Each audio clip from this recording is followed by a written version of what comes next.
Here's what we believe in the United States. If I gave you $1 million, you could walk down and buy a piece of property and build a subdivision or an apartment complex or whatever you wanted to build. But they don't give the same right to a guy. If you gave me $1 million, they wouldn't let me walk in the hospital and do brain surgery on you. So our qualifications in America are very simple. If you have the money, then you can go develop. Since the age of 12, I had been trained as a classical violinist. When I was in college, I was the concert master of our orchestra, and I had the brief opportunity of playing with the Irving Symphony. What many people don't know about the violin is it takes hours and hours and hours to produce a great tone. In fact, it takes about 1 to 2 years before you can practice in front of people to where they can actually stand to hear you practice. The same thing happens when a developer tries to develop a community. If you gave them a bunch of money and gave them the violin without any training or experience, what they're going to produce is cat scratch music. It takes truly experience, it takes dedication, it takes hard work for that development to become a beautiful symphony of music that only comes from experience, hard work, and training. The point is, as a city council person or a zoning commission member or a neighborhood group, you need to study the people who are developing your neighborhood. You're the one that's going to give them a certificate to say, yes, you can go develop my neighborhood. What experiences do you have? We want to teach the world how, first of all, what we're doing wrong. And if nothing else you get out of this, get in your car and drive and you'll see exactly what I'm saying about segregating our neighborhoods. You'll see what's wrong. You'll get it. And then the next question is, how can you improve it? This is what we become right here. In our schools, look at here. Here's a high school. It's not even used all summer long. We don't know how to multi-purpose our facilities. Get me fired up. I'll be pissed off about what you have.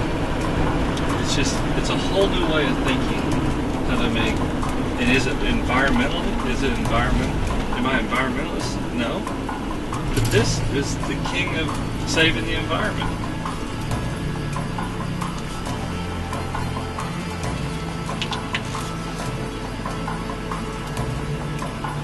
Just makes me pissed off how we develop property here. God, we're a bunch of idiots. And that's why I ended my career. Start to put the things back in the same place again that created communities in the first place, i.e. you work, you live, and you play in the same place. There's a study done in Pennsylvania about a people group. I think it's the Rossetto. It's in Malcolm Gladwell's book. Very fascinating, about a little village in Pennsylvania that were Italians. They came here and they have less heart disease. They have 30% less heart disease, less cancer, and all comes down to their village, and they're interdependent on each other. And they live longer. And that's what the true village will do for people. Sure, it's beautiful, but that interaction and that need for us two to belong is so powerful. Most people are disconnected from each other. And I think there's even a spiritual aspect to it. The fact that we long to be connected to someone or something. And the way we design our homes, our cities today, we have become more and more disconnected. And so that's why the surge in new urbanism and the traditional neighborhoods, is to try to reconnect to each other. I think the things that are happening in the economy have forced us to go in that direction because of the cost of gas and other things. But people want to, you see these new communities that are rising up. People love to be connected. They want to be where the energy is. They want to be where the theaters and the food and the community, they want to connect to each other. There's a sort of a deep down inside part of all of us that wants to be connected to somebody or something.